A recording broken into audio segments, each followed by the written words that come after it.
Here we go. Welcome back to Kamen Rider Review, episode 166. We review episodes 11 to 14 of the series.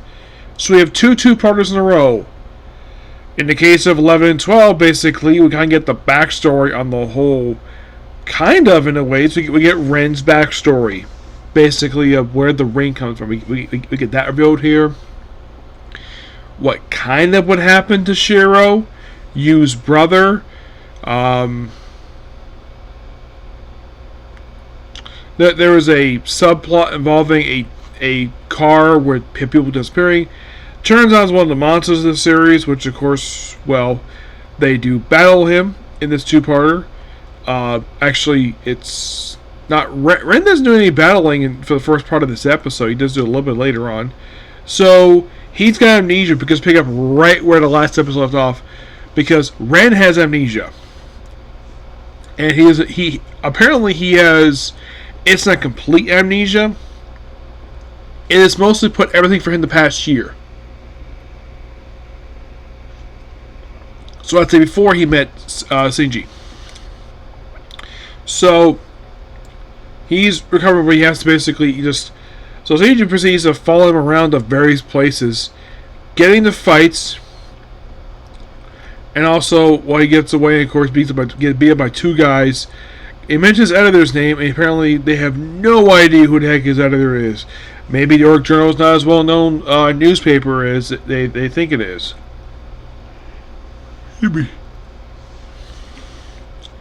So, in the case of Yu, she actually finally does something in this series.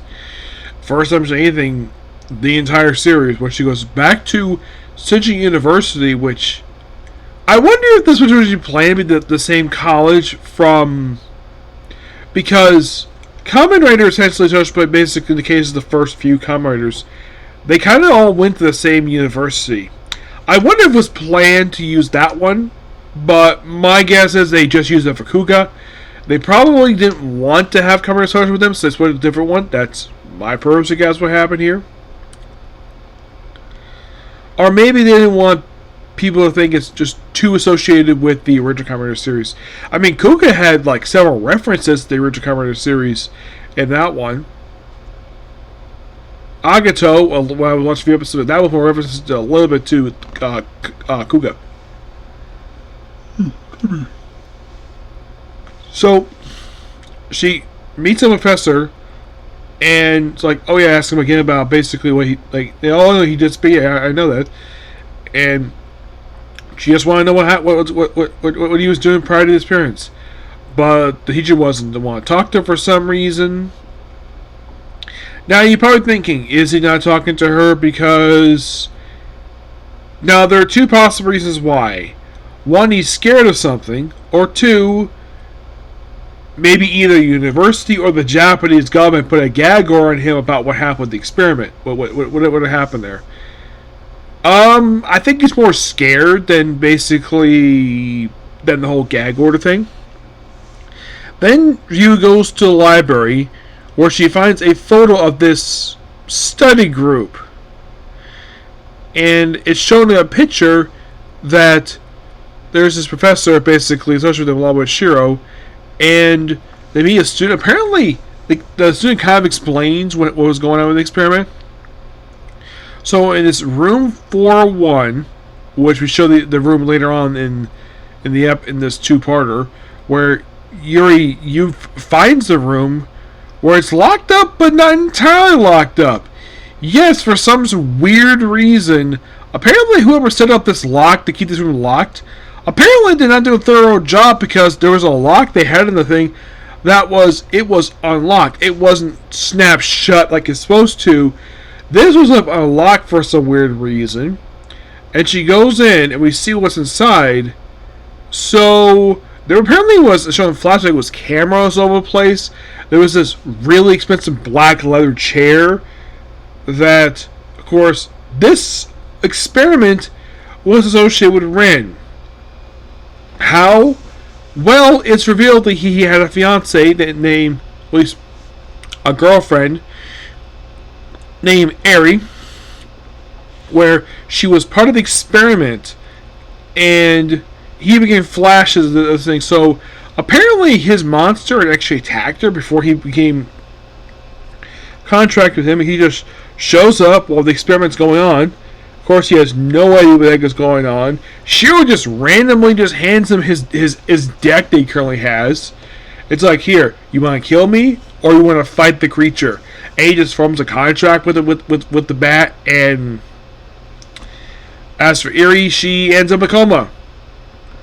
And apparently all the students, almost every associated with the experiment, except for like one student, all died. Or at least they all disappeared. It is shown that the professor in charge of the experiment, he actually shows up on the empty trains in the Renko plot, which he goes about. At one point, he goes to the tunnel that Abba Ranger uses in the next season, by the way. Yeah, this tunnel with the steps, this tunnel is frequently seen in Kamen Rider, and it's seen as super. It's every time I see this tunnel, one thing I always think of is, oh, we see it's possibly Asuka being stalked by the Armor of Darkness in this very tunnel. And this tunnel, I've seen this tunnel a lot, not only in this show, I've also seen O's, like a lot of series I've seen this very tunnel. But this show is, I think, the earliest I've ever seen it, because Hurricanes aired around the same time this one did. And I don't think basically it aired there. I don't think it, I don't remember featuring it per se. No, I remember the tunnel featured here, but yeah, see the tunnel again. So, where he's on the run from this one purple monster. By the way, in the previous episode, CG fights another monster who keeps blocking his weapons from getting to him. Eventually, he's able to get one of the weapons to defeat the monster. And then the monster we see later on is actually a pink one. It's a female one. Why it's like this, don't know. Yes. Eventually, of course, he defeats it, but Ren comes in after recovering his memories. Ren's Darkwing eats the monster energy, not the dragon. I would say it's a very interesting two-parter, per se. Yes. The next two-parter is, I kid you not, this is what happened. So, here's one of the plots of this two-parter. People disappear in the elevator, which turns out to be a monster. Easy to figure this one out. So Rinko and CG go to this particular... They go to the hotel where this place is. And they ride the elevator. Renko, when she goes up one floor... And then for some reason, in the case of CG, he goes down to the basement, so we're going up. He clicked up, for some reason went down. Not sure what the reason for that was. And there's Giro. First time seeing him since episode 10. And who comes on Rinko's elevator? Shineko. The lawyer who wants to sleep with her. I'm not kidding about that. He shows up here for some reason. As to the reason why he's here, I think it's said that he was here for a meeting. She just investigates the elevator, and of course, he offers to buy her lunch. She says no.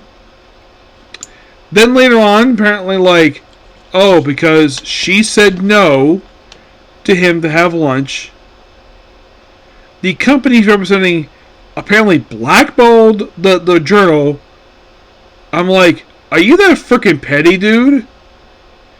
Just because this woman won't go out with you, so you have to blackball her own freaking paper? Just because she won't go out with you or sleep with you? How petty are you? And eventually he sends her a gift. Along with flowers. And the gift is a picture of him. Meanwhile, though, we also have Renji, his engine where he's like fighting a monster. And then Zolda shows up again. And by the way, we first see his group because at one point when he moves, he thought he was Zolda. But he didn't say anything, he said absolutely nothing.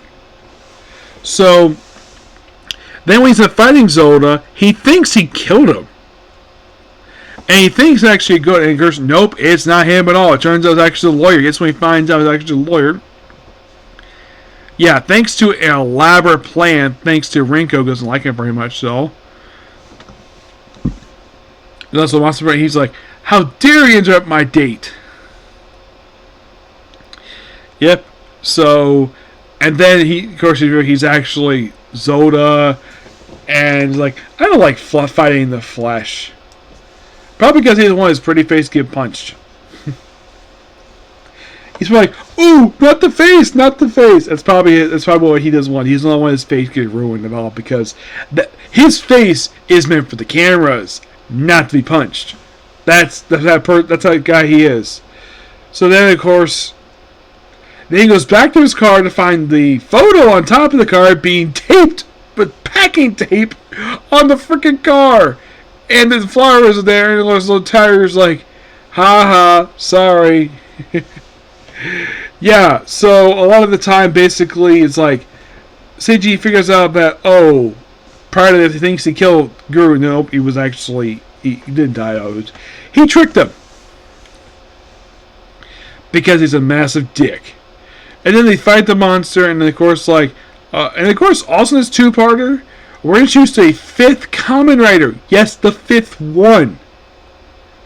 And here's the thing: at this point, by the time he's introduced, this episode 13. 13 episodes in when he's introduced, and this is only the fifth Kamen Rider. This is Kamen Rider Raja. It's a red Kamen Rider, which of course refights Ren, ends in a draw. Apparently he's a fortune teller, and then he goes to a similar looking tunnel where apparently there's a window nearby, and he has these paper lanterns, and he draws a symbol on Ren's belt, which ends up on a lantern and ends up burning it. Must be an omen. I'm like, interesting. And that's kind of what happens over the course of these 4 episodes. I'm like, wow. I mean, I expect so now.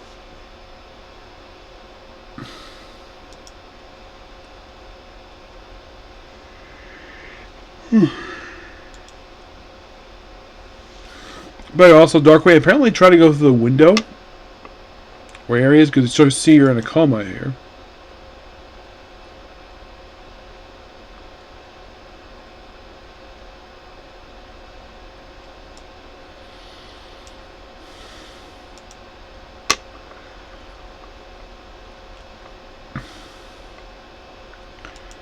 Oh, it's Rhea. He is not around very much in Kamen Rider Ryuki. He's only in his debut appearances. And it looks like he becomes like a sort of recurring character for a while, and then after, like, at some point he stopped appearing in the appearance of finale. In the case of Zolda,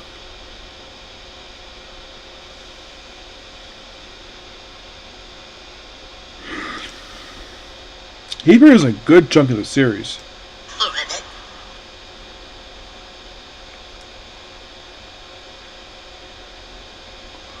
Yeah. After only missing 2 episodes, he's back here from 13, 14. He missed next 2, and then he's back here for a little while. And at some point he gets ran out of the series. Oh no, he's here for practically most of the series.